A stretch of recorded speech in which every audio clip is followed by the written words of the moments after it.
Good morning, good afternoon, and good evening, no matter where you are. Here in the UK, it's afternoon.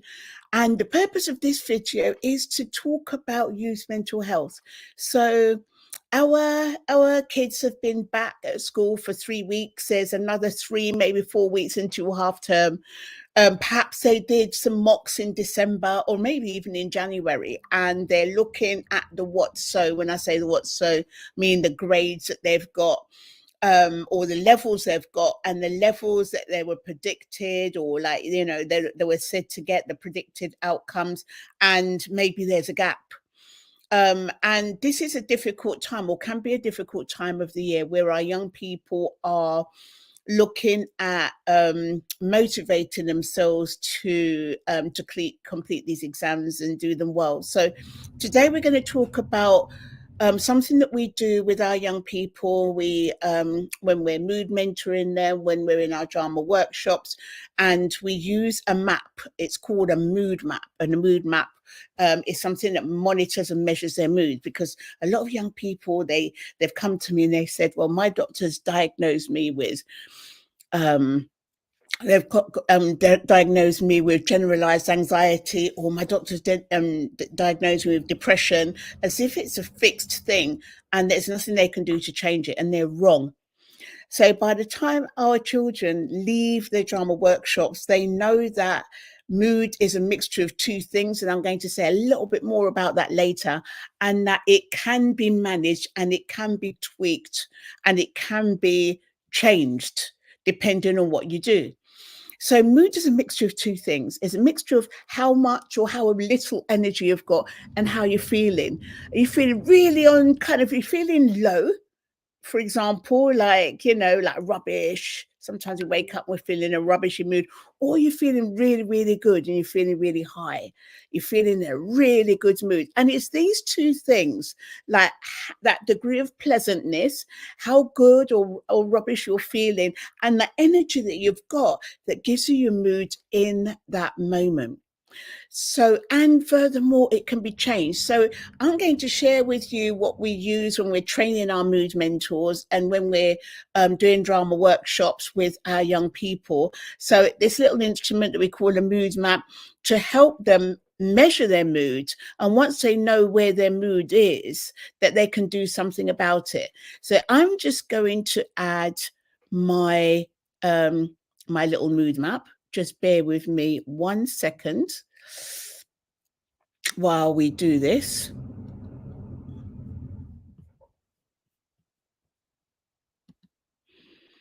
And just to say a little bit more about our mood map, it is a really good thing to show young people. A lot of young people have said that it really helped them. Because mood is dynamic, it's not static, and hopefully you can see what I've put in front of you. It's the JCF mood map, the Julian Campbell Foundation mood map, and we can see, as I said to you before, that mood is a mixture of two things: how much energy you've got, how little energy you've got. So you can see there where we've got the red and the yellow bit, that's a high energy, and down at the bottom where the green and the blue is the low energy, and the lower you are, the lower the energy. And then what we have here, either side, is when you're feeling in really good mood, you're really far at the end of yellow. And then if you're feeling in a really poor mood, you're or a low mood, you're in the red. So we're just going to talk about a little bit more these little quadrants and how we can manage them and how we can change them.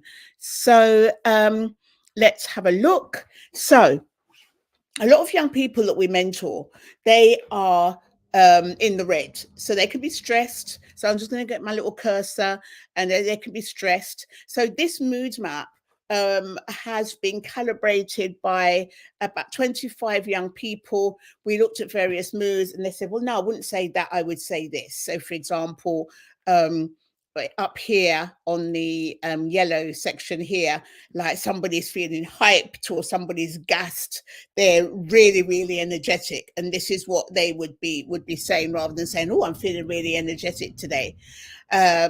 saucy. Maybe that was wrong, but like it was, if somebody's got plenty of sauce, that means they're really confident. So we were trying to have them there as adjectives. So somebody that's got plenty of sauce or confident, they would say they're saucy, not saucy as it would be in my day, because it had a different connotation then. And blessed. So we've got all of these adjectives or moods that a young person would describe themselves as.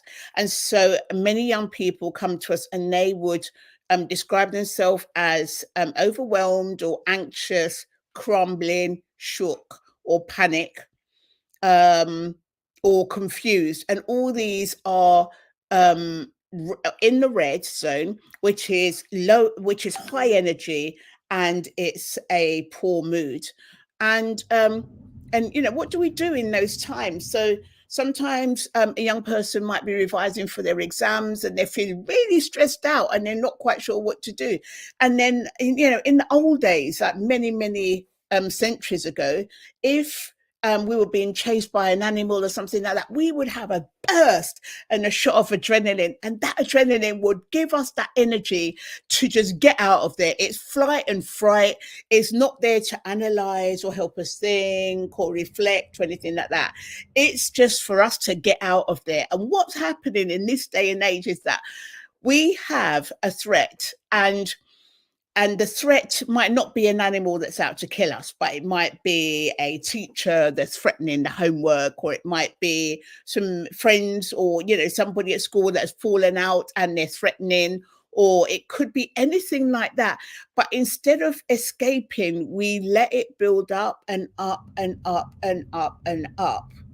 And so when we have our anxiety and it builds up because it's a high energy mood or high energy emotion, what kind of things can we do to escape it? So in the old days, when we were being chased by prey and they were trying to eat us, we'd just have that shot of adrenaline and we'd run away. And I know that you've heard many stories where women want to save their child, and they've picked up a car to save their child, and they've done all these tests afterwards to see, why did this person have this burst of energy?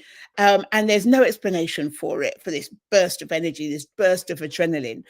And then when we run away from what it is and we escape it, then our body perceives that we've escaped the threat, and then the levels of adrenaline start going down. And then when the levels of adrenaline start going down, we can start thinking again. So here in present day, so we might have the threat of exams, maybe we've fallen out, the child has fallen out with a friendship group at school, or something has happened, but there needs to be some kind of exercise, because then the body will perceive that it's escaped the threat. So some kind of walking, some kind of running, some kind of games or something like that. This is one way of bringing down the level, and that's what we need to do. When a young person has got a high energy and they're low mood, one of the best things to do to bring down that level of energy is to do some kind of like exercise. Doesn't have to be anything dramatic, like running or doing any kind of wild sports, but like even walking, that would be enough just to bring down the edge. And also as well, speaking with somebody, because when we're in the red like that and we speak with somebody, it puts us in the yellow, as we have that oxytocin, which is that bonding hormone being spread, and that kind of like neurotransmitter that starts traveling around the brain, that starts making the person feel good. So, so speaking, a lot of our young people, when they start, maybe they'll speak, if they don't speak with our mentors, before they are assigned a mentor, would speak with their parents, or they can speak with a good friend. And that way there's the bonding hormone, which is, or that bonding chemical, oxytocin, which is helping. So when you're red zone, it's some kind of exercise and speaking with somebody that you really trust, that can really bring down that energy and bring down that mood. Because when you think about it, nobody can really work and nobody can really revise when they're in the red. It's just a flight, fright, or freeze hormone. It's just like that.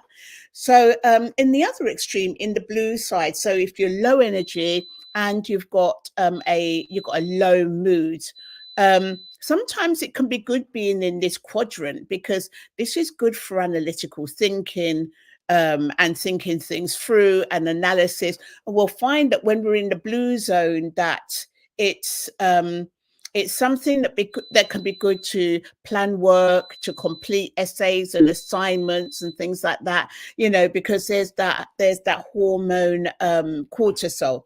But of course, we can't have too much cortisol for too long, otherwise the person starts feeling, you know, really depressed. So the blue and the red side, this side of the mood map, are parts of the map which are temporary, are kind of like transient. You know, it's useful to be there for in the short term, but not in the long term. And so I just want to speak quickly about the other side of the map. The other side of the map is where we need to be when a young person is learning something. So, for example, being in the yellow zone, for example, like the yellow zone there is just, we've got the feel-good chemicals, serotonin, endorphins, and all of these kind of like hormones when we're doing exercise, when we're in action, helping us understand and learn. And the green as well, it's when you're in a really good mood and you've got low energy.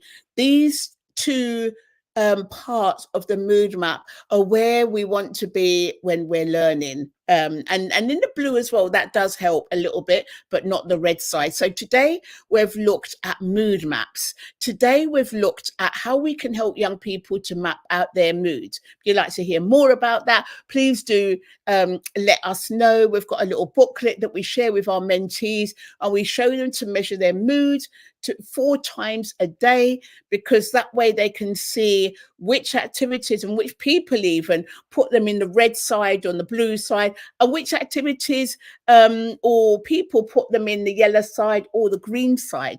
So thank you for watching this video, wishing all of you a really great weekend from all of us here at the Julian Campbell Foundation. Thank you for watching this video, and please do ask lots of questions. And actually, we are looking for anybody that's that wants to come as a volunteer to help us transform this into an application, and a mood application for young people. So thank you for watching this video. Have a great weekend, and we'll see you in the next video next Friday. Bye.